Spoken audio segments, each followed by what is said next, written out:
All right, hello everybody, and welcome to Theorycraft Thursday. We, of course, are Ursinity and Proud, your hosts. Hello, Proud. Hi, dude. Hey, what's up? And this show is, of course, everybody's favorite Thanksgiving podcast. We discuss the culinary arts behind American Thanksgiving. We don't touch any of the Canadian Thanksgiving stuff because it's scary and we're not capable of doing that. We today are going to be covering our best and worst Thanksgiving side dishes. Before we get into that, though, of course, we are sponsored by two different sponsors today. With the new Ranked, we've got two services that you'll be enjoying very much. Unicorn, of course, UNIKRN, which we'll hear more about in the mid-roll, and Pugna, PVGNA, that you'll hear more about in the mid-roll as well. And I'm sure if you exist in Dota, you knew both of those services already, so we'll tell you a little bit more about them. Anyway, Proud, here's where we make people mad with our preferences for Thanksgiving food. All right. Okay, perfect. So, number one side dish, stuffing. No contest, right? Yeah, stuffing is the good one. That's the one that we like. I was hesitant to even put it as a side dish because it's just like a staple, but, you know, technically, I guess it's a side dish. Number two, cornbread. That's fair. Yeah. Okay, well, I mean, what? I'll give you my first three, all right? Cornbread, and then three is like green bean casserole type thing. Ideally not a casserole. God, dude, Thanksgiving food sucks. Ideally, I hate it. Turkey's a pretty bad meat. Ham's all right, though. It's like the worst one. Yeah, it is actually the worst one. Like, that's pretty confirmed. But like, I already had my Thanksgiving, so this is all fresh in my memory. Great-granddad's secret turkey recipe actually makes it bearable. I'm like, you could do that much effort to any meat, and it'd be great. You could do that with like, you can't paint gold, and it's great. That's turkey. Yeah, I've never had... People always go crazy over, like, the slow-roasted barbecue turkeys, or, like, the fried, like, the deep-fried turkeys. That's just because barbecue's good. Exactly, yeah. I agree with you. I'm not a big Thanksgiving food person, but in this week's entry into the Ursinity's Family's Weird booklet, we had Thanksgiving on this past Saturday already, so this is all fresh in my mind. I mostly just wanted to have this segment so that I could get angry tweets from people because I think mashed potatoes are by far the worst way to make potatoes. And I hope that doesn't offend our sponsors, but gosh. I mean, it depends. Like, like garlic mashed potatoes can be pretty good, but I mean, I mostly agree. Potatoes are wonderful, and you could have them literally any other way. Anyway, I just wanted to voice that opinion. I had like the best just like baked sweet potato. Last dude, sweet potatoes are bomb. Oh my God. It was so good. Sweet potato fries are where it's at. Sweet potato fries with chili. Oh my God. I just wish that with sweet potato fries, there was like one consistent agreed upon dipping sauce. Because like sometimes I just get a garbage sauce that sucks. And then other times I get great sweet potato fry dipping sauce. And I never know what it is. Huh. Yeah, I normally just eat them as a side. But I will tell you, if you've never had it before, it sounds a little weird, get sweet potato fries and then have chili on them, and the juxtaposition of flavors is stellar. Anyway, Thank you. Let's talk about Dota 2, shall we? We'll be playing Dota 2 on Thanksgiving, or at least I will. I plan to play on EU West because I'm sure the American servers are going to be an absolute crapshoot with the holiday. So since when are they not? That's true. I've actually had really good games today, post ranked patch. So maybe this is an anomaly. Proud, how has your week in Dota been? It's been pretty good. I played some more Dragon Knight and won on him, which was crazy. Yeah, that's surprising. Played a Dragon Knight game. Guess how many kills I had? 4. A little more. 12. 31. What? Oh my God. Yeah. And how long was this game? I was a strong young lad. What'd you say? How long was this game? 46 minutes. Oh my God, that's actually obscene. That's a ridiculous kill per minute. That's like a kill for every minute and a half. And 11 assists. I had like 90% kill participation because just anywhere I went. Yeah, Dragon Knight's very funny. I think he really does well with the new HP regen mechanics to the point where once I got 20 and I got that talent that gives me like double effect of Dragon's Blood. So it's like another 12 HP regen and armor. My regen was equal to the degen of my armlet, which was very cool. Yeah, without even having a heart. Normally with heart, it's like your health is better than the armlet regen because with heart you have like 200 HP regen. Yeah. But like it was like exactly like the fucking thing like kept moving back and forth. It's like I want to kill you so bad, and I was just like, no, we're fine. We'll Please stay stop. here. Yeah. Yeah, but it was good. I had let's see what I went. I had like treads and then armlet. And I had Wand, of course. And I just like got a bunch of clarities and stuff. I went Armlet, Shadowblade, Silver Edge, BKB, and then I got like a Bloodthorn and a Mjolnir. It was great. Sounds good. Yeah. Anything else? Any other standout things in your last week in Dota? Just more Juggernaut with rapiers. I played a Gyro game. It wasn't good. Lone Druid is unplayable. We already addressed that. Yeah, just kind of that. Play some Arc Warden. That was good. Skrunk's never played with my Arc Warden before. And I was like, should I play Arc Warden? And Skrunk was like, I've never seen your Arc Warden. And he saw it. Oh, did he see it? I'm glad. Now next time Skrunk won't be scared. Yeah, it's a great Proud Arc Warden. Yeah, it's been good, except for my calibration games. I think overall have been very bad. Yikes. Well, one of them was very bad. Yeah, I was gonna say, were you playing them in party? Well, they're different for party and not party. I've played one party one, and that one was bad. They are. So, I'm pretty sure it's mixed MMR now. It's weird because in the stat screen it says that calibration is separate. You're right. So when I first logged in, it still had 2 MMRs listed there because I think I was like logged in between when it was happening. Yeah, but I had a medal and it said like solo and party MMR. But now that's gone. Yeah, it's just one. Yeah, it's weird. It says that. So if you go to like the stats screen that you have on the top right corner, it'll show your calibration. It'll show like so I was calibrating my Smurf to test out the system and not like cry if it's broken. And it said solo 8 games remaining, party 10 games remaining. And then now that's not there. But did they fix that? That was like a couple hours ago. I didn't look again. Yeah, I mean, it's not there now. Yeah, okay, perfect. Yeah, so it's fixed. Yeah, it's a mixed MMR now, which I feel very torn about, and I know a lot of people are excited for.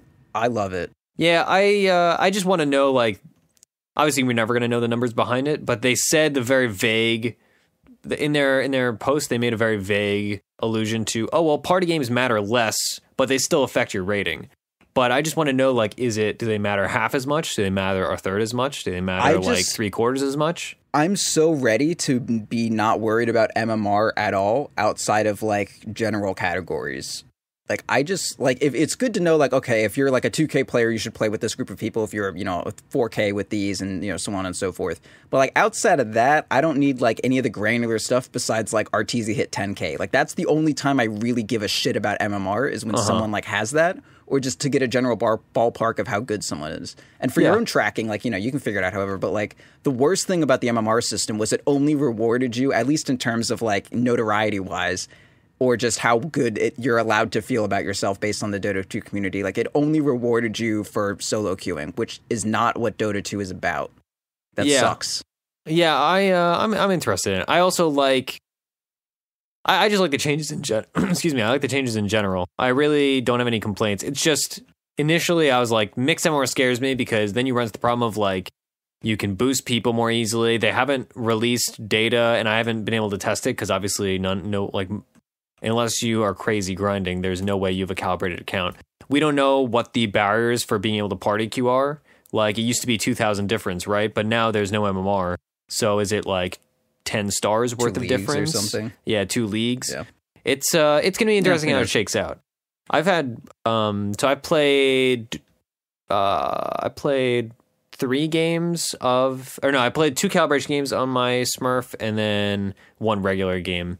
And my calibration games were great. I'm excited to see where that actually slots. I want to see like the deviation from what I have my account that I think this account was like 3650 while before this patch.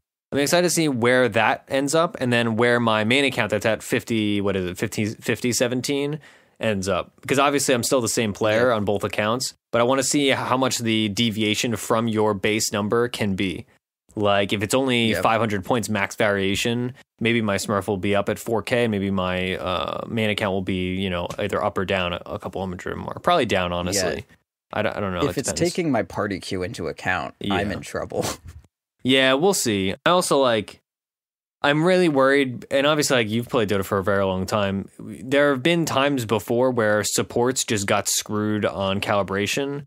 And I will be playing support probably the vast majority of my calibration games, and I'm really scared of that being a problem. That's one of the big reasons I'm apprehensive about immediately calibrating my main account, Yeah, hopefully I that's like, a problem too that's worried solved. about it. But yeah, I'm not too worried, Yeah. but I'm not in any rush, so I'd better be safe than sorry. Fine. Yeah, so that's the new rank for everybody. I assume everybody has read the patch notes and whatnot, so it's exciting. It's fast times. I assume next week we'll have a lot more commentary on how things have shaken out with the new ranked. Let's see. I'll go over my week in Dota pretty quickly, actually. So last week, maybe it was on the Patreon episode, maybe it was on the regular episode, I was expressing my malaise and my boredom with Dota. I've had a great last few days in Dota, and I am fully revitalized thanks to Juggernaut and Shadow Fiend. I've been having a super fun time on those two heroes, and that's basically... How many rapiers have you bought? I've not bought any rapiers. I almost bought a rapier, Jesus. but I've also not been doing... I've been playing mid-jug, and yeah, it's all right. Like, I played it... I used to play it a ton, so I'm pretty good at tempo. So it mitigates the fact that he sucks mid now. In the first game, I didn't go Battle Fury. I honestly didn't even think to go Battle Fury. But I'm playing Sage and Yasha Juggernaut again, and I'm playing Sage and Yasha Shadow Fiend, and I want to get a Sage and Yasha tattoo, dude. I love that item so much. It's the best. It's my favorite item in all of Dota 2. Okay. I've built in my last 8 games, I've built 5 Sage and Yashas. It's great. Did you say your last 4 games? No, my last 8 games, I've built 5 Sage and Yashas. That's 2 Sage and Yashas in one game. That's bad. Yeah, I didn't build them on Kunkka or Bane for obvious reasons, and then I played a Medusa game and I didn't build it on that for similarly obvious reasons. All right, so yeah, I mean, Shadow Fiend, I've been having super fun. So my build that I've been going, obviously you don't go bottle anymore since all the bottle nerfs. What I just do is you start Wraith Band, and I just buy my own tangos because since I'm not going bottle, I like to have that much regen. And then you get your Aki out as fast as possible. Then you get also, if you're finishing it late, then you get a raindrop with the Aki. Otherwise, you get your raindrop when you're getting boots. Then I get Treads, and then I just go straight in, and Wand, of course. And then I go straight into Sage and Yasha. In my games, let's see, I average it at 19 in most of these games.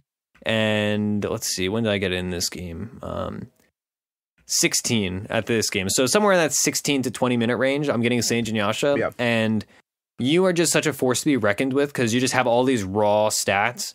And even after, I haven't played Shadow Fiend much in a long time, so my raises are still a little sketchy. But even after only 3 or let's see, even after 4 Shadow Fiend games, I feel like I'm making big raise plays and stuff like that. So I'm back in. I got my mojo back, Shadow Fiend wise. Yeah. And then you just you go BKB in most games because that's what you needed. I was taking a break to get Dragonlance, but I just played a game and I didn't build Dragonlance, and it felt way better, honestly. Yeah, I don't think that you get Dragonlance on Shadow Fiend. I feel like he has too many things that he needs besides just attack farther. Yeah, it's one of those things where you build it and it feels good, but then you build other things and it feels even better, if that makes sense. If I'm going to invest I totally agree. 1,900 gold into that item, it's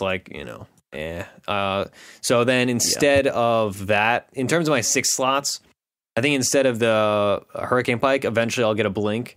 If I was having a really good time in roaming, I would get a Blink much earlier, but in my most recent game, I just got one 5th item. And I had my level 20 talent for the plus 150 Shadow Raise damage. And I just blinked on somebody and double raised them. And they just instantly died between the plus damage from the talent and then also the plus damage from hitting successive raises. Yeah. But you can get it earlier, whatever. And you just get Butterfly. That's the... Oh, yeah, that is level 20 talent. Okay, I was damage per soul. I thought that was at 20, but no, that's at 25. It used to be at 20, actually, I think. Yeah. And then I tried it out Daedalus as well. Felt all right. I don't know. Daedalus is a weird spot, but it feels all right on Shadow Fiend at least. And yeah, and then I'm playing SNY Jug, which, I wouldn't play SNY Jug 90% of the time because normally, you need to Manta things off. But in one game, it just worked out where there's only one thing to Manta dodge. So I was just heck yeah, let's do Sage and Yasha. And in another game, actually, I did go Manta this game, which sucks, but it's fun. I just love Sage and Yasha. It's nice being fast. This Shadow Fiend build, once you have Sage and Yasha and your Butterfly, and then you can also take his 40 movement speed talent instead of 20 evasion. And You are just permanently running. That's the other option there is the presence or effects. Oh, yeah. Yeah, it's the 15. Kind of whatever. Yeah, it's a 15. And you're running at like 490 move speed just permanently. And then if you want to run at 550, you just pop your butterfly active. And it feels super good. So yeah, that's been my week. Has been mediocre games, but then really exciting Shadow Fiend games and really exciting Jug games. Nice. Yeah, my Jug games have been quite good as well. Yeah, I watched your game earlier. This is good. Oh, the one with the Shadow Fiend and the Pudge? Yeah, I made me notice that I've been kind of down on Abyssal as an item because it doesn't give plus damage anymore. So I've been building it like 4th, but you built it 3rd, and I think that was pretty cool. Well, I build it after Blink Dagger. Like I'm just every game it's just Aki Battle Fury, Manta, Blink, Abyssal. Like I'm just never not going to do that. It's so good, dude. I can't imagine playing Juggernaut without Blink or Abyssal.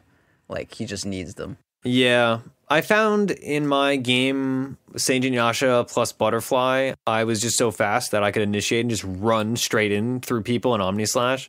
But yeah, in general, you want Blink. That was a very weird game. To be fair. Just being able to blink like for your Omni Slashes is just so necessary. I think like even if you do have a bunch of move speed, like if you're walking through a lion's line of sight, like maybe you'll press your Q, but then that's 9 seconds where you're not Omni Slashing or whatever. Not 9 seconds, but you know what I mean. Yeah, it feels real nice. Even like without the Abyssal, it's still super nice to just have the Blink. Yeah, for sure. Yeah, in my most recent game, I went Battle Fury, Manta, Blink, Butterfly, and then I was going for the Abyssal, but then I got BOTs to end the game. Yeah. Anyway, all right, so let's get into this segment. So with the new patch and everybody calibrating, a lot of us are going to be playing support, and we need to talk a little bit about the first 5 minutes as a support, because supporting is, as we've talked about many times, supporting has really fundamentally changed ever since 7.07 hit, because you're spending a lot more time in the safe lane. The safe lane's worth a lot more, and you're not spending as much time in mid, although I have been seeing a fair amount of dual lane mids, or at least like roamers that aren't really roamers. They're just like 5s that sit in mid, basically, like 5 silencers or 5 lions or whatever that just sit there and just annoy you. So, Proud, what, as a carry player, what in the first 5 minutes do you expect your supports to be doing? Like, what is the ideal 5 minutes as a support? I want them to not do anything besides zone the offlaner to make sure that they're level 1 at 2 minutes. Okay, yeah, I mean, that's all I want. That's the simplest goal. What about when they cannot zone the offlaner? Like, you have, let's say, like, your 4 and 5 are like a CM and, I don't know, a Night Stalker. And the offlane is like a centaur or something. Just fuck with them. Just fucking get them out of my face. Just get them. Just do it. Just do it. I don't care. Just fucking do it. That's how I feel. Like, I don't care what. Are you gonna die? Like, I don't care. Just fucking do it. Like, I don't give a shit about what you have to say. Just do it. That certainly sounds like the carry player mentality right there. I will say that's how you got to play Dota 2, man. If there's an offlaner and you're playing Dota 2 in 707, your job is to make that offlaner not happy. If there was a world where like I have no choice but to let this offlaner be happy, then just like, I don't know, dude, sit in a cone of shame with your fucking dunce hat and just like eat moss. I don't fucking know. What about against What about against dual lanes? Because it sounds like you can't zone a dual lane, and I find that fight them. Yeah, fight them.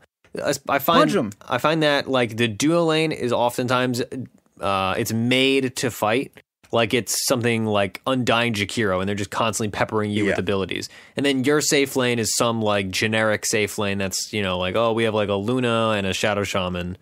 And like, I don't know, so whatever other support you want. And it's like, well, we can fight, but we lose out on fights because we can't kill Tombstone, or we lose out on fights because they have whatever. There's almost no set of 3 heroes that loses to another 2 heroes at level 1.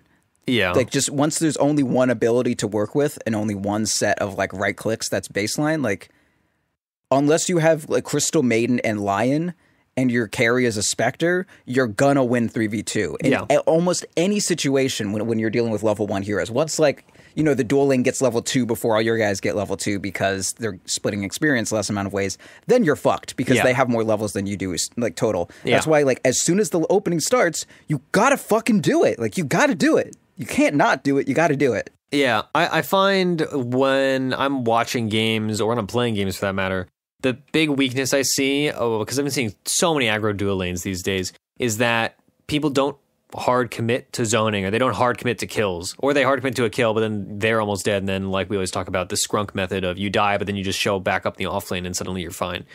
Good method. Yeah, they don't hard commit to zoning. So then, like you're saying, the off lane, Undying Jakiro or whatever example you want to have is suddenly level 2. And it's a good way to think about it. I had never thought about it that way, is that cumulatively they have 4 levels and you guys only have 3. It is. Yeah, and it's easiest at level 2, because if you just count the amount of spells people have, at level 2, people are going to have 2 spells. At level 1, you're going to have 1. So even spell total, like they have 4 spells now, we have 3. We're going to lose the fight. Yeah. It's one of the other. So my first 5 minutes as a support, generally, like you said, you're trying to zone the offlaner as much as humanly possible. Right at you. So nowadays you have to pull differently, and I think this is something to touch on, because pulling has become much more difficult in some ways and much simpler in other ways. It's simpler in that you don't have options. You have to pull. Yes. You have to pull, barring really weird exceptions that I'm not going to get into. You have to pull the small camp, and then you have to either have a stack of that small camp, or you have to have a pull through. So you pull to small, then you pull the creeps from the large camp while the last creep in the small is dying. You pull the creeps from the large camp over there, and that will kill your wave 100%. Yeah, and you really can't pull the large camp. Like, it requires very weird specific circumstances. You can always pull your one ranged creep, and that's it. Yeah, you can pull the one ranged creep, and so the creeps in the large camp have different movement speeds, and if you do it like very specific pinpoint moments, and you leash like in a very weird specific ways, you can kind of do it. Like, I've definitely done it before by accident, and then tried to replicate it and just failed miserably. Yeah, shooting a projectile at you, and you like, hit me over here, not over there, hit me over here, and then the creeps are like, okay, he's getting shot, let's help him. Yeah, so generally this is how, unless your camps are blocked, which again, if you're an offlaner nowadays, or an offlane duo for that matter, you should be blocking camps, because it messes up the safe lane. Block the easy camp. Horrifically. That's all I do. Always block easy camp, and also the boxes are huge, so you can like go into a test game and just find some gimmicky ways to mess with that, because that's like a talent in and of itself, is knowing where to block. But so you should be pulling. I would say it depends like where equilibrium is and how much pressure the offlaner has from your other support. But one of your supports ideally is pulling at 113. They're pulling the small camp, and then I actually don't know what the timing is, but you pull the large camp to do the pull through when the final creep from the small camp is dying. You kind of have to ballpark it. Honestly, do it in, like, if you're not familiar with this, do it in test games. It's more like Final 2. Yeah. It's no, Final 2 is usually too much unless you're going to expend a spell to ensure the last hit. I do it at like 1.5. I think that's fair, because the final creep dies very fast. Yeah.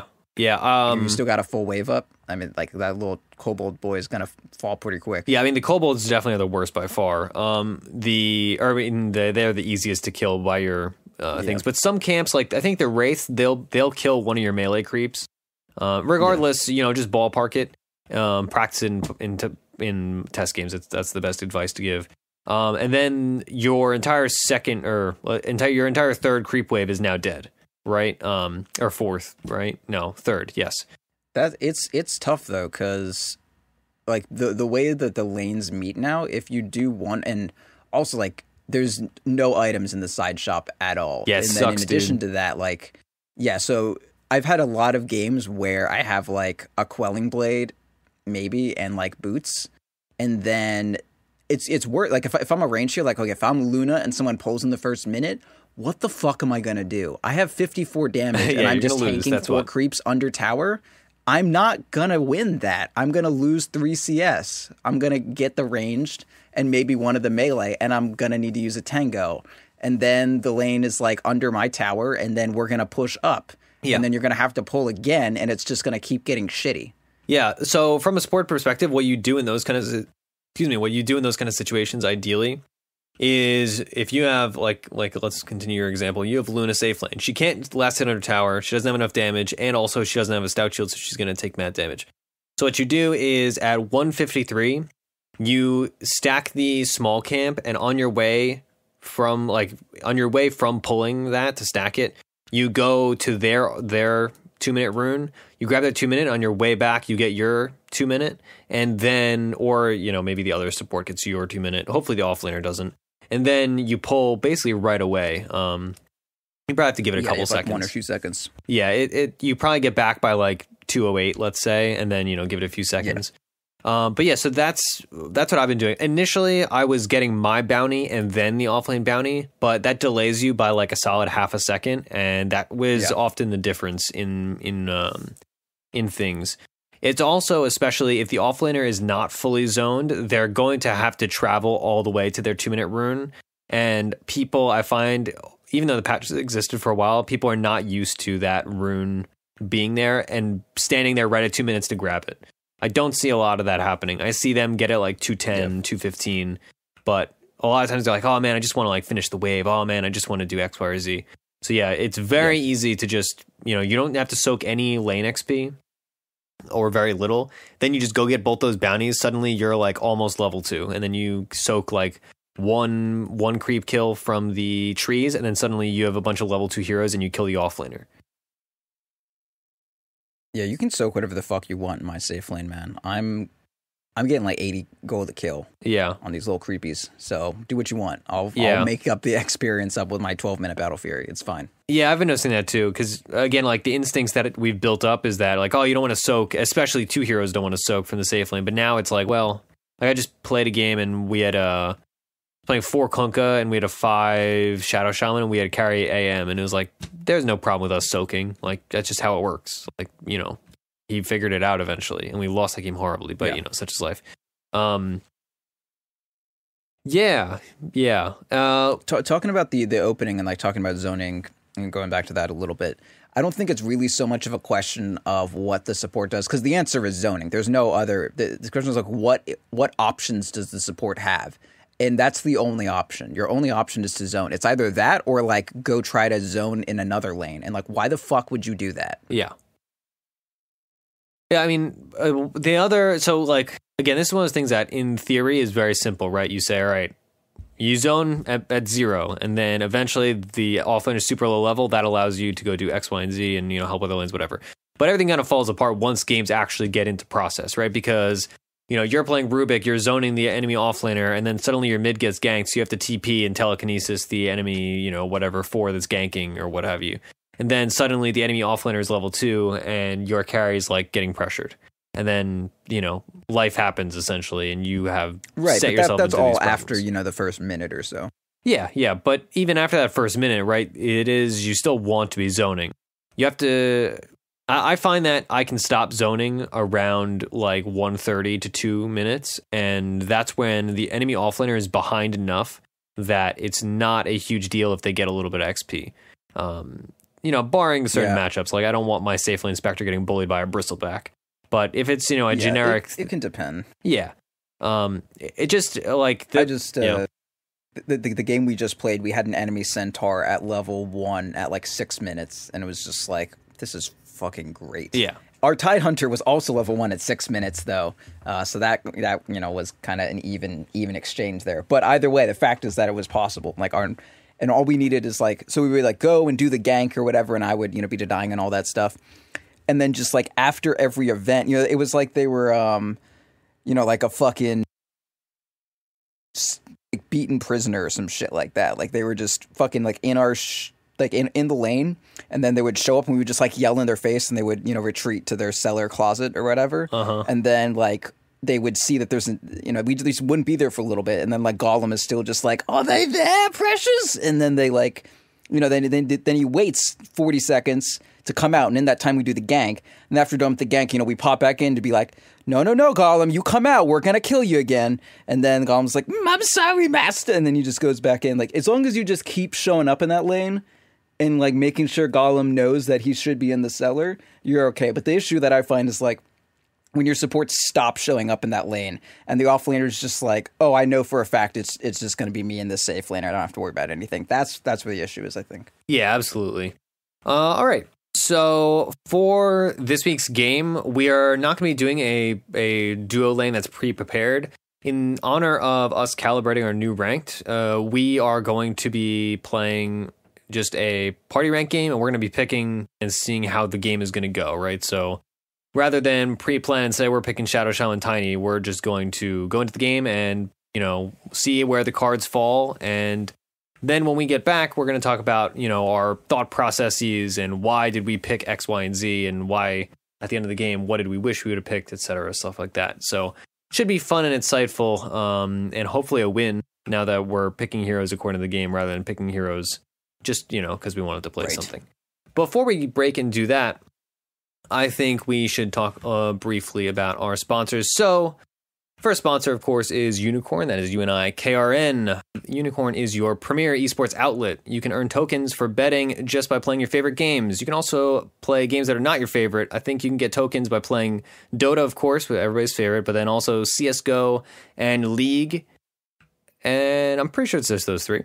There's also completely free and legal esports betting and real money betting if you're in the UK or Australia. Again, UK and Australia, not America.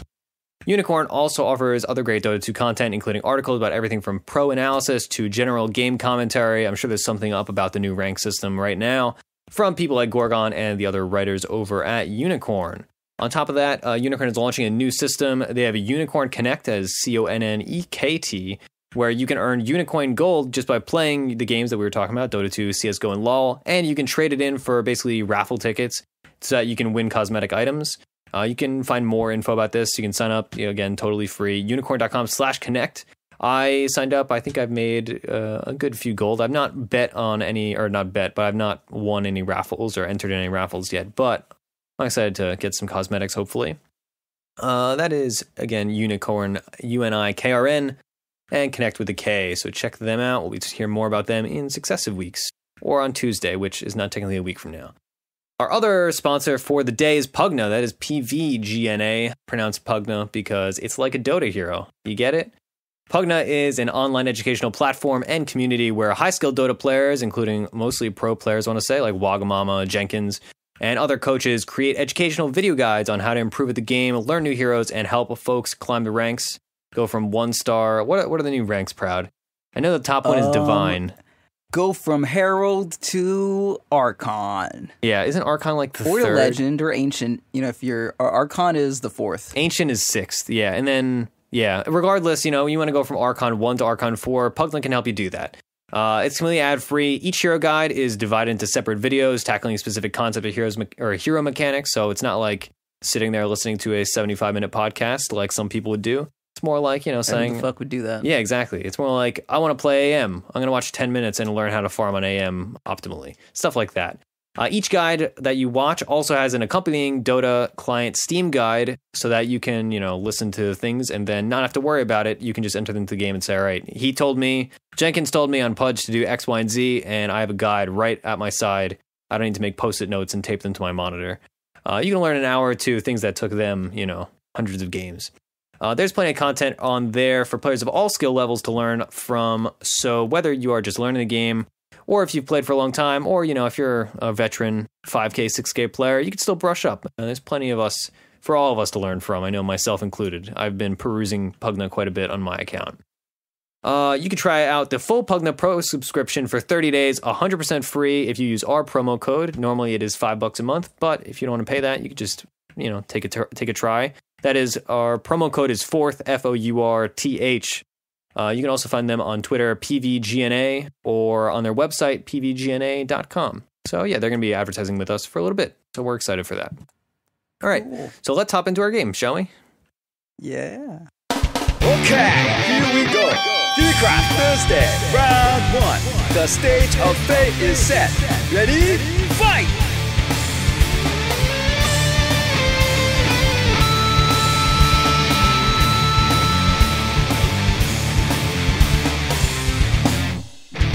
Yikes. Well, there's always next game, friend.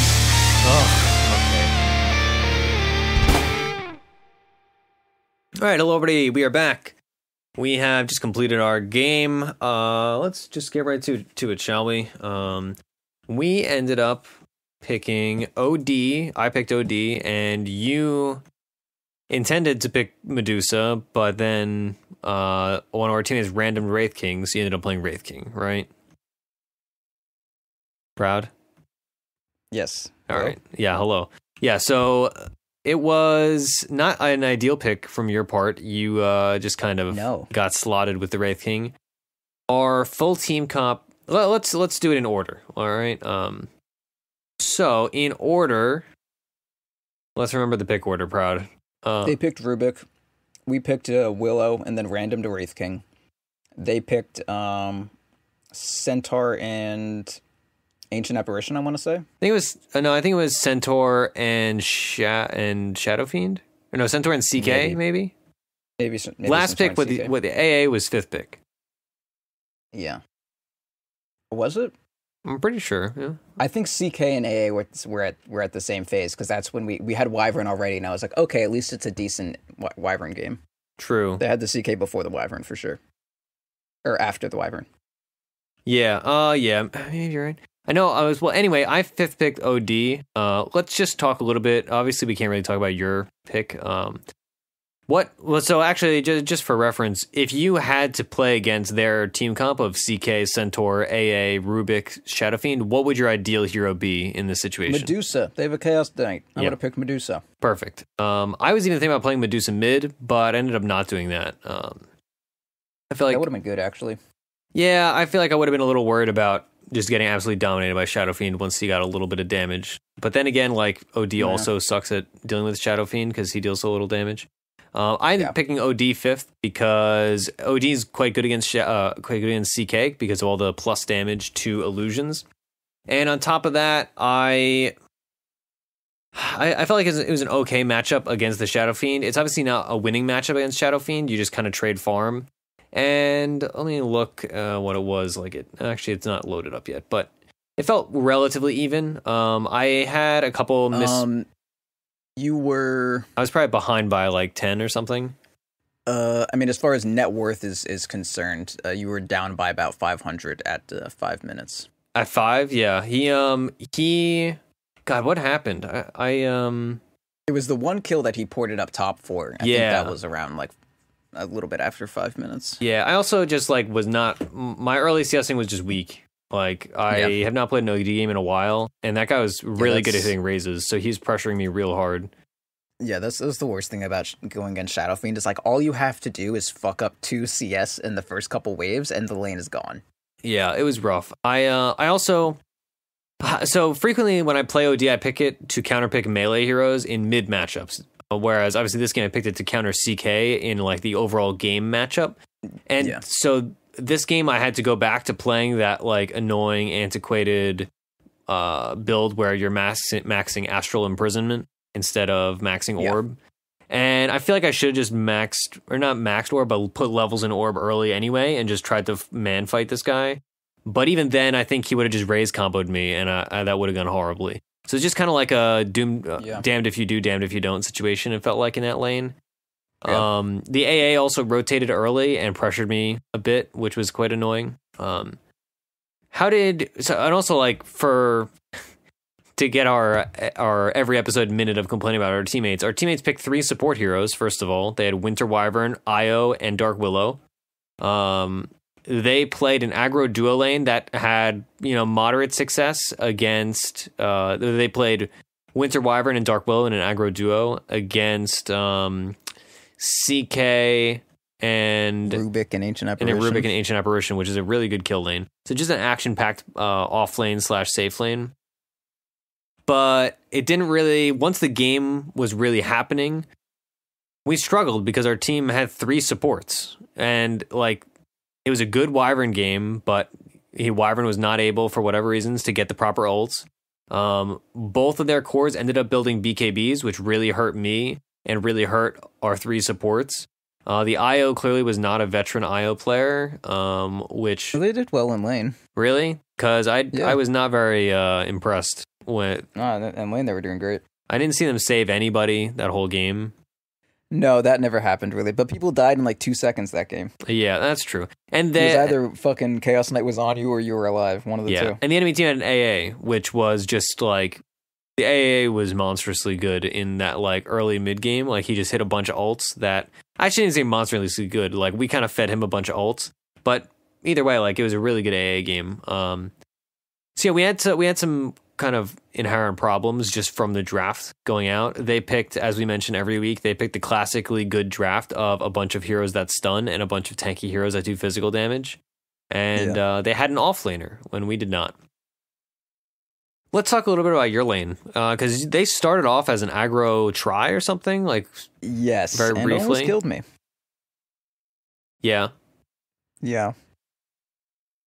I mean, but how long did that last, right? Because we talked a lot about safe lane. Not that long. They just like poked to see if they could kill me, and then I ate a tango and walked back to my tower, and then we like sparred around at one wave, and then they were like, "Okay, we're done. We're gonna go." And I was like, "Okay, bye." Yeah. Have you been? And that was just kind of that. Have you been seeing more of this? Because I feel like I've been seeing more of that kind of thing. Or like really, yeah, I mean, only when they go to help steal the rune or whatever, and then the safe laner is just like, "Guys, what the fuck? There's an off laner getting free farm. Do you know what patch this is?" And then the supports go back over. Yeah. Man, I really didn't pay attention to our off lane because I was just so focused on my lane, and I don't really want to think too hard about our off lane.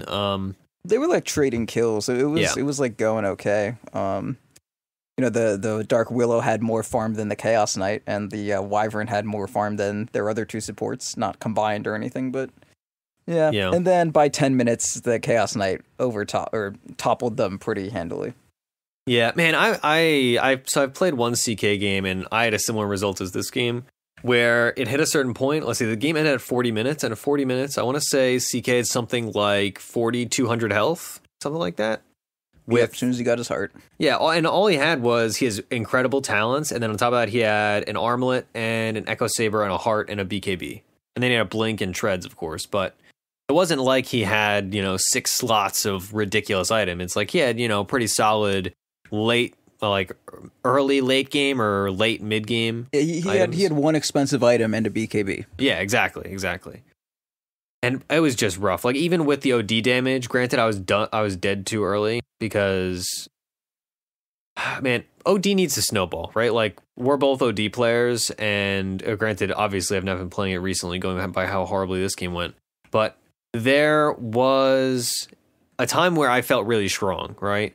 But then the Shadow Fiend got a BKB, and they started CCing me like crazy, and I was not able to build a BKB. It took me 10 minutes to build a BKB, which is slow, like miserably slow. Yeah. Like I had Hurricane Pike with treads and a wand at 19 minutes, which is, pretty regular, decent timing. I had a couple of good fights. And then I got Blink at 22, which, 3 minutes between Hurricane Pike and Blink is fine. But then 10 minutes between BKB, clearly something is going horribly wrong. And that's the phase of the game where we really lost the game, I would say, right? And it's in that, like, between 25 and 30 minutes, that's where we just lost, like, 3 fights in a row. And suddenly CK showed up with, like, Blink and a BKB. And he just picked somebody off instantly. Yeah, I feel like with OD, it's kind of like Windrunner, where you have that... You buy the items that enable you to do what you do, and you immediately, like, you need to get the item that, like, the reason that you wanted to enable yourself needs to come very soon after. Like, Windrunner has her Maelstrom and her Ags and her Blink, but after that, you need something to make that, like, what did you just enable? Oh, I enabled me to do that with a fucking, Daedalus or a Bloodthorn or some shit. Same with OD. Like, you have the Blink, the Pike, the BKB. You're, like, ready to open up on someone, but you didn't have your damage scale through items for about... 7,000 gold or something like that. So you need to get to your first Mystic Staff item pretty soon after the BKB. Like, the BKB pickup needs to go into a one fight, not, 10 minutes of BKB into nothing, and then it's just like, you're a spam with BKB and no ulti, basically. Yeah, it was really rough. It was one of those games where I was just stunned every fight. I don't even we could talk like serious theory and whatnot about it, but the fights were very separated and they picked us apart. Like frequently in fights, if you watch the VOD, Proud and I are just like, I don't even know what just happened there. Like either we won a fight or we lost a fight, and either end result, which obviously it ended up being more of the latter. Either end result, it was just kind of like confusion. It wasn't ever a linear fight that's like, oh, we got a good Winter Wyvern ult, and then they killed each other, and then we won. It was more like we skirmished on 2 sides, and then, somehow Winter Wyvern gets away, but then they're fighting a Rubik, and it's Io, and then Io steals something, and it was just like nonsense. Or rather, Rubik steals things. My interpretation of those fights was like I would blink in, try to stun someone. I'd probably get the stun off, or Shadow Fiend would BKB. And then Chaos Knight would like fucking grab my face and like pull me by my cheek into the ground and just like beat me with his hooves. And then I'd go into the ground and then I'd like res in either all my team was dead or all of my team was running around. And then I would just like, I'm like fucking like Rick in The Walking Dead when he wakes up and I'm like running through the town like, oh, what am I doing?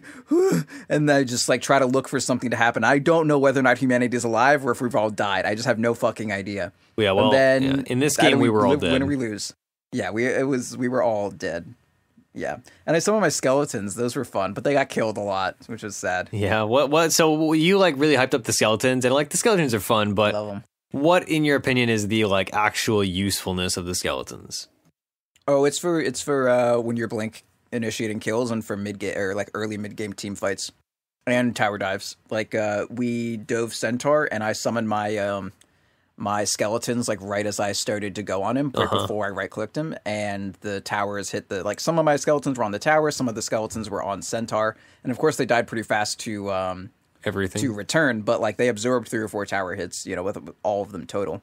And then there was like one fight where I just like blink initiated and popped my skeletons, and they like killed Rubik while I was in the air, and I was like, all right, sick. I like they're just good for any time you would like some disruption to happen. I kind of view them as like chaff, you know, like a fucking like fighter jet is flying and like missiles are going at them, and then they just like release a bunch of stupid bullshit out of their butt, and it, you know, distracts everything. That's what the skeletons are like. I just release all my little boys, and then they just fucking ruin everything. Yeah, boy. All right. So let's talk about what we did for talents. For me, I went 20 attack speed at level 10, like we talked about earlier. It felt really necessary. I went 40 movement speed, over 15% Essence Aura chance at 15. I think that's the right choice. Yeah, the Essence Aura thing, why would you ever take that? Yeah, like, you already have such a good like amount of Essence Aura by that point. It just seems like overkill. I think I did it once because the enemy had a Nyx, and I was like, all right, I need the extra proc chance. But barring really specific circumstances like that, like a Wex Invoker, or rather just an Invoker with the MP because you're level 15. Those are really the only times I would ever think about getting Essence Aura chance. Or if you had like... Yeah, regardless, it'd be really specific situation. Like if you had like a Medusa and you're like, all right, like I want her to, I guess, get like maybe more mana back when she uses one of her 2 abilities. I guess. Yeah, it requires a stretch of the imagination to make it viable. And then at 20, I chose 2 extra Ascending Eclipse Multiplier. Yeah, I normally get that one too. Yeah, I feel like the reason I pick OD is because I'm playing against a bunch of heroes that are going to be weak to Sanity as Eclipse. And 20 strength does not change this hero drastically. Like it's not like you were talking about on this week's Tuesday show. 20 strength is not transformative to OD, but adding 2 times more Sanity Eclipse multiplier is transformative. Like that's the difference between hundreds of damage potentially. Yeah, that's the difference between your ulti, like, you know, doing half someone's life and, you know, doing less than that. And then at 25, I ended the game I think at like 24 and a half, so I didn't get this, but I always choose 60 seconds Arcane Orb in Steal. It's a no-brainer. I don't think there's any reason I would ever choose 50% Spell Life Steal. Yeah. Ever. Period. Unless you're against Megas, maybe. Yeah, and then even then you just like quit. I don't know. Like you just don't pick anything. Get Octarine. Yeah, I mean I do like ODAGs. I feel like it's legit. But even then it just isn't good. And do you steal from the Arcane Orb if you pick that talent? What? Like if you have 50% spell life steal, it's not making you life steal through orb. Like that's the only. Yeah, no, it is. It is. But even then, that's why you. Yeah. Yeah, that's why I get Octarine when I'm against Megas on ODs, because that's like your Vlad's. Yeah. Or your lifesteal item. Huh. Yeah, I feel like if it was 25, I might think about it, but 15% is not a lot. It's only 15. It's only 50% spell lifesteal. That's like nothing. Yeah, that's minimal. Yeah. Anyway, and also like I don't want to think too hard about it. What did you do for talents? I don't know, maybe your ulti like full heals you. That's a thought. That's true. But again, like I don't know. I feel like the circumstances where an OD is winning a fight are not the circumstances where you would be drastically changed by 50% spell lifesteal. Yeah, like if I need to be full healed by my ultimate, chances are it's not going to be a good ultimate. Yeah. Yeah. Okay, so what did you choose? So, Mr. Wraith King, I mean, even my skill build on Wraith King I think is a little bit strange. People were playing Wraith King a good amount for a bit, and they were just maxing like Mortal Strike and they would just max Mortal Strike early because it was, farm speed. Yeah. But these days, at least with how much we were fighting, and since we had 3 supports, I wanted to, be fighty. I didn't max Wraith Fire Blast per se, but I got a point in it at 1 and 4 because I wanted since we kind of got hosed at the beginning of the fight or at the beginning of the lane stage with their aggro lane and me kind of getting caught a little bit. I got Wraith Fire Blast level 1, of course, and then Vampiric Aura 2nd to buffer the fact that I only had a set of tangos and no salve. And then I got the Mortal Strike because I wanted to build up my skeletons because they're good early and I want to get them like I want to get them going as soon as I can. And then I got another Wraithfire just for killing. And I was kind of 1v1ing the center at that point, so I got a 2nd point in Vampiric Aura just to, give me a little bit of extra lifesteal going on. And that worked pretty well. And then after that, which is just, I got my Wraithfire Blast at level 6 because I didn't need to level up my Aura. And then I got a Mortal Strike level because I wanted to just, that was when I was kind of transitioning a bit more into the farmy territory. And I was at my capacity for Skelemons. And then at 8, when it looked like I was going to need my reincarnation, that's when I kind of skilled it. I was like a couple levels past 6, and I was like, all right, I don't want to keep holding this point. I'm just going to spend it. Like, I'm fine. And then I finished Wraithfire Blast at 9. And then at 10, I got 20 attack speed instead of the Wraithfire damage, which I pretty often get the Wraithfire damage. But this game, I knew I was going to need to be in it for the long haul, where the attack speed was going to come out ahead in the long run. And then I, finished up my Mortal Strike and then my Vampiric Aura. And then at 15, I got the Strength, because who the fuck am I kidding? You're not going to have that many Skelemons. And if you do, they're going to be killed by 1 Centaur Stomp. And you're going to just look very silly. And then at 20, I got the no reincarnation mana cost because, I like the skeletons. It's just, I just didn't want to lose the game. Yeah. You know what I mean? It's cute and I love it. But I'm not gonna talent for 30 Skeleton damage at level fucking 20. That's just not what I'm doing with my time. Yeah, so I heard somebody, I can't even remember who was talking about this, but they were saying that one of the big reasons why it's not worth it to invest in the skeletons, regardless of how easy they are for the enemy team to kill and how inconsistent they are, because they are just attack things wildly, is that in the late game, you oftentimes don't have enough time to go into the jungle and 2 skeletons tops. Yeah, you don't farm max skeleton even stacks. Even if you do, you're already one-shotting everything. It's a 15% chance. Yeah. But if I'm gonna farm 3 camps, that's I got a decent chance of it proccing once because I'm just killing all these fucking creeps in 2 seconds. Yeah. So on that note, what do you think they'd need to change it? Do you think you'd need to get multiple stacks of skeletons? They're perfect. No, to make it more viable. If you... Oh, the talent? No, not the talent. So, that element of the spell itself. Do you think they need to give you 3 skeletons per Mortal Strike creep kill? I mean, if they did anything to it, I think it would be too good early. Really? What if, when you get level 4 Mortal Strike, you get multiple skeletons or something? Yeah, if you could get 2 or something, that would be nice. I would just if the level 20 talent was it doubled their health and their damage. I feel that might be attractive. But yeah, the max skeleton thing, no, there's nothing redeeming about that at all without something to change about it. Yeah. All right, let's talk about items also, because my items were very boring. We already talked about them. I just didn't have good progression. But you had a bunch of options to choose from, and yes. Let's talk through them. Okay. So what did you go? So you you were against an Ancient Apparition, and as everyone here knows, Armlet fucking sucks against Ancient Apparition. So I was scared. I was quaking in my skeleton boots, and Sam said, "You know what? You can fucking do it, man. I believe in you. Buy the Armlet. Don't let this old icy." Fucking putrid fuck make you not go the best item in the goddamn game for Wraith King. And I said, but you're right. You're so right. And I can't believe I almost did that thing that I earlier described. So I went Armlet anyways. So like starting out, I had the items for a wand. So I got a wand and then a quelling blade at the side shop, and then, you know, boots, because that's a good thing to do. And then treads, because that's the only item I can finish at the shop.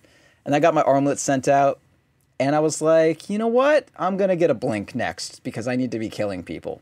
So I got a blink. It was basically just like treads, wand treads, armlet, blink. And I kind of like this build a lot. I forgot that I go Mask of Madness on this hero. But if I could do this game again, I probably wouldn't because they had so much minus armor. But Mask of Madness is very good on Wraith King. The lifesteal doesn't really matter too much. It's just the fact that you can like blink stun someone and then just go fucking buck stupid on them.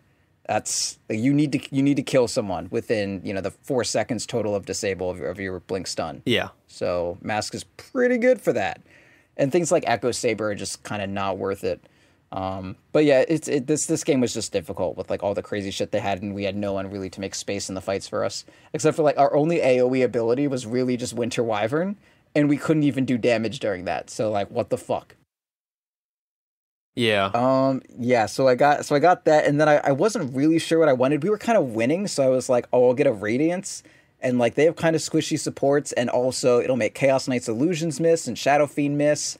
And then I got it at a pretty decent time. I had like, you know, 30 minutes with treads, blink, armlet, Radiance. It was fine. Like as far as net worth is concerned, I was I was second on net worth. It was, you know, it was fine. But it doesn't do anything. It didn't really change anything because Chaos Knight just got enough beef in him that it didn't matter if 2 of his illusions missed when he doubled you. You're still gonna fucking die. Yeah. And Chaos Knight had a BKB, or Shadow Fiend had a BKB, so he didn't give a shit either. So oh wow. So that was it was bad. Sorry, fun fact, I just clicked on his Shadow Fiend. His icon is Shadow Fiend from Dota 1. And he has, let's see, his last 9 games are Shadow Fiend, and his Invoker game, and then there's like 9 more Shadow Fiend games. So that's why he's really good at Shadow Fiend. All right, well, I'll be on the lookout for that guy again, Shadow Fiend. Yeah. Anyway, that was distracting, but that vindicates me. I feel like that's why we stalk people once we lose, because we're like, oh man, there's no way that guy. Right, was yeah, good. You need to find some kind of excuse. Exactly. And you're like, oh no, he's just a spammer. Oh yeah. He was very good. Right. He made me want to play Shadow Fiend. Actually, that's like all my commentary of laning phase. So, What would you have done instead of the Radiance? Do you think AC, like you were originally thinking, that was one of the options?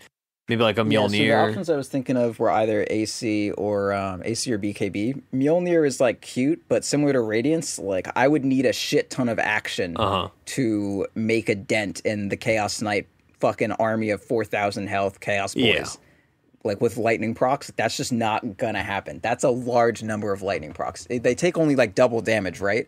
So I need to do 2,000 damage with lightning charges. I'm not gonna get 20 lightning procs in a fight quickly until we're all like, once we're all dead, maybe the 20th one will come out from my fucking dying breath as the lightning shield fades from my corpse. But that's just like not a thing. Yeah. You have to kill the source, not fucking deal with the symptoms. So I was like, no, not Mjolnir, at least not till I have crazy stats. So I'd want BKB just so Shadow Fiend couldn't ult me for fucking half my health or 2/3, depending on the context. Or AC just to deal with all this like physical damage they have, just help my team survive, help me survive. I don't know. I think I would have just gone BKB and then AC, and then after that maybe Mjolnir or something. I don't know. I don't really see a way out of this game through itemization, but that's at least what would have made it a bit more winnable. Yeah, it was definitely a rough game. Man, I'm really thinking like, even if I played Medusa mid, I don't think that changes how this game goes. Yeah, you get your Ags and then like kill all the CK illusions, and then he would just fucking one-shot our Aya by himself. Yeah, and even like, we couldn't even 5-man with it, like do a timing push because they have so much wave clear.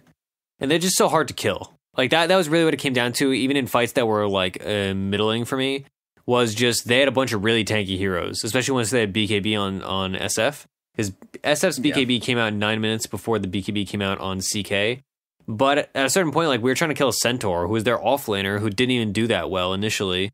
And it was just like, how do I kill this guy? Like, he has evasion from a halberd, he has a vanguard, and he has a pipe and a blink. It's just like, this guy's like 6 billion health. What do we possibly do? So yeah, it was a really rough game to be in. So anything else really about this? Like, you can think of? I'm pretty satisfied. Like, this is not a game where I felt like I lost because I played bad. It's a game where I played bad and also we lost, if that makes sense. Yeah, it's not, squirrely on. It wasn't like you wasted the good game that you're going to get every so often and squandered it. It was like, okay, yeah, this was one of my bad games, and it was a bad game. Yeah, it's like, we're going to lose this game, so we may as well lose it while I make mistakes. Yeah, you might as well use that as your, warm-up on remembering how to play OD. Yeah, it was just like little mechanical things where, like, I would accidentally cancel an animation, or like my estimation of the range that I could cast Astral Imprisonment was off. Like, I missed a kill on a Rubik, and I accidentally astraled myself and nearly died. Like, just stupid things like that. And then once also I ulted while Winter Wyvern ult was down, and that was really embarrassing. They came out at the same time, to be fair, but it was real rough. Yeah, still not ideal. Yeah, all right, that's a bit... Oh man, it tells you the pick order on the fucking replay in game. Does it? Yeah, all the way at the end, next to the, or not all the way at the end, but like next to the damage, healing, building damage and shit. It says pick number. Oh yeah, that's cool. Yeah, so it was Rubik, and then why does it say I was pick 12? I think that means like I have no earthly idea. Yeah, I'm pretty sure I was pick 2 on. Because there's not 12 picks. Yeah, there's not 12 picks. And then it was Willow. Somehow Winter Wyvern was picked 11. Centaur. Yeah, Centaur and Chaos Knight. Yeah, and then we got... Yeah, what the fuck? Whatever. All right, I'm not going to look at this. Yeah, I think Wyvern was random too, actually. No, because the guy random Wraith King and said, hey, pick me Wyvern, because you asked to play Wraith. Oh, because the swap happened, so it would count like... the swap... So it probably counts like when heroes get assigned to people. So because that hero got assigned 11th and 12th because they switched. Those are additive assignments to. That's funny. Man, okay, I'm glad we learned a little bit about how the coding for that one stat works. Leave it to Valve to make freaking ridiculous crap like that. Like, oh yeah, you picked 11th and 12th. Oh, okay. And the 12th pick was a random. Yeah. Like, I don't know about this. Some Midas mode stuff right here. Yeah. It was a game. Such is life. Anything else about the game before we close out? I don't know how I feel about all these Kayas on our 3 supports, but yeah, it was interesting, I guess. They had a period in the game where they were effective. Not the Kayas specifically, but there's a point in the game where like the Dark Willow was roaming around and killing people, but then the CK had a point that he literally just blink stunned and instant killed her every single time. Like, I watched it happen maybe 4 times. I can remember watching this Dark Willow just die within 3 hits, and not even be able to cast her W to be evasive. It was real rough. Yeah, it's a tough life. All right, let's do some plugs, shall we? So if you'd like to support us, you can do that on patreon.com/4thspirit. We have all new, some of them are the same as they used to be, like the Patreon exclusive episodes and whatnot, but lots and lots of new stuff on there that you can check out.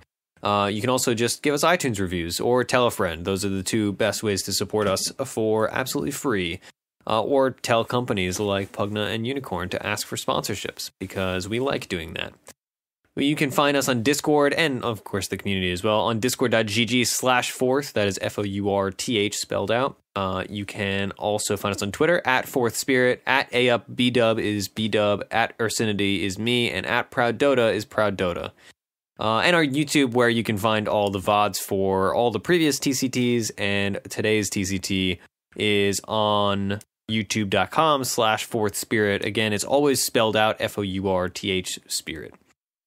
Nothing else though. I don't have anything else to plug. I think that's the most complete plugs I can think of. Just give us money on Patreon. That'd be dope. Yeah, we're almost actually at our reward tier where Proud and I play Dark Souls, and it's going to be a thoroughly frustrating experience for everybody involved, which hopefully will result in a fun experience for everybody watching. Yeah, I have a trainer downloaded so that I can like at any point in the game, I can just like make a character that's at the appropriate level for the area and just get summoned if I want to. I'm excited. Yeah, you're preparing. As I should be. I've done absolutely nothing about this. I've watched one Dark Souls playthrough like a year and a half ago, and I only watched like a little bit of it. That's my thorough experience with Dark Souls. I've literally never played the game. I don't own it, so I'm coming in blind, and it should be fun. I think we're like $40 short or something of that goal. Okay, and that'll be fun. So yeah, check us out on there, and check us out on Discord. Do you know what kind of character you want to do? I don't even know what like the archetypes are. I mean, strength, dexterity, in between, sorcerer. I'll definitely do dex. Some mix. I don't care about strength. Okay, dex. And I don't care about magic. Magic's dumb, and big swords are for nerds. All right, so you're gonna use like a katana or a longsword or something. I'm not gonna use a katana because I'm not a weeb. I'll use a longsword like an adult. All right, so you're kind of in between then. Okay. Katanas are the dex weapons, and they're very good. Oh, okay. Yeah, I don't think I'd be able to do that like morally. I feel like I'd descend into that meme Ken-sama. Do you know Ken-sama? I'm sure I've seen that name before. Anyway. No, I don't think so. He's like, never mind. It's a thing. Anyway, that's been a weird tangent. So support us on Patreon. You can find, again, our sponsors, Unicorn, UNI, KRN, and their subscription, their new thing, Connect, CONNEKT, and also Pugna, PVGNA, for all that. And again, our promo code for Pugna, if you'd like to support us specifically, is 4th to get it for free for a month. And it's fun. I've been using Pugna, actually, and they sent me a very scary notification of my current play style, and I was like, this is very humbling. Oh yeah, the Oracle thing? Yeah. Oracle's great. I love that service. Yeah, Oracle is not very fond of how I play Dota, and it was kind of it's a little shameful. Anyway, I'm not gonna think too hard about it, or rather I am gonna think too hard about it, but I'm not gonna publicize it for people on podcasts because I'm supposed to be good at Dota. Healthy. Anyway, this has been a very long plugs. So goodbye, everybody. Thanks for listening. Yep. And if you lose, well, just blame your 3 supports that you have for some reason. And you're fucking random.